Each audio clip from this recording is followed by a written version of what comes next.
Instagram, Facebook நிறுவனமான meta வந்து நம்ம இந்தியன் கவர்ன்மெண்ட் கிட்ட அப்பாலஜி கேட்டிருக்கு. ஒரு Facebook போஸ்ட் ரிமூவ் ஆனது எப்படி இவ்வளோ பெரிய இன்டர்நேஷனல் இஷ்யூ ஆச்சு அப்படிங்கிறத பத்தி இந்த வீடியோல நான் எக்ஸ்பிளைன் பண்றேன். இப்ப பார்த்தீங்கன்னா, ரீசென்ட்டா நீட் கான்ட்ரோவர்சி அகைன்ஸ்டா புரொடெஸ்ட் நடந்துட்டு இருந்துச்சு. இப்ப அந்த கான்ட்ரோவர்சிக்கு நம்ம பிரைம் மினிஸ்டர் மோடி வந்து ஒரு வீடியோ போடுறாரு. இதுல பேப்பர் லீக் ஆனவங்களுக்கு மேல கண்டிப்பா ஸ்ட்ரிக்ட்டான ஆக்ஷன்ஸ் எடுப்போம் அப்படின்னு அவர் அந்த வீடியோல சொல்றாரு. ஒரு செல்ஃபி வீடியோ. அத நம்ம எல்லாரும் பார்த்திருப்போம். இப்ப பார்த்தீங்கன்னா, அந்த வீடியோ பயங்கரமா வைரல் ஆச்சு. சேம் டைம்ல அந்த வீடியோ Facebookல ரெஸ்ட்ரிக்ட் ஆகி ரிமூவ் ஆயிருக்கு.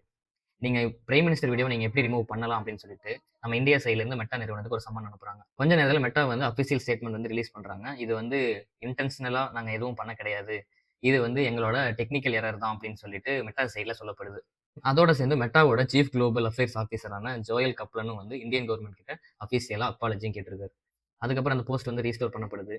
இந்த இன்சிடென்ட்ல இருந்து நமக்கு ஒரு கேள்வி. பில்லியன்ஸ் ஆஃப் யூசர் யூஸ் பண்ற இந்த சோசியல் மீடியா பிளாட்ஃபார்ம்ல ஒரு சின்ன ஒரு டெக்னிக்கல் இஷ்யூ கூட ஒரு நாட்டோட கன்சர்னையே மாத்த முடியுமா அப்படிங்கிறது தான். என்னதான் டெக்னாலஜி அவ்வளோ பவர்ஃபுல்லா இருந்தாலும், அக்யூரன்சியும், அக்கவுண்டபிலிட்டியும் அத விட முக்கியம். இத பத்தி நீங்க என்ன நினைக்கிறீங்க? மறக்காம கமெண்ட்ஸ்ல சொல்லுங்க. இது மாரி வேர்ல்டு வைட் என்ன நடக்குது அப்படிங்கிறத நீங்க ஈஸியா தெரிஞ்சுக்க மறக்காம ஒரு ஃபாலோ பண்ணுங்க.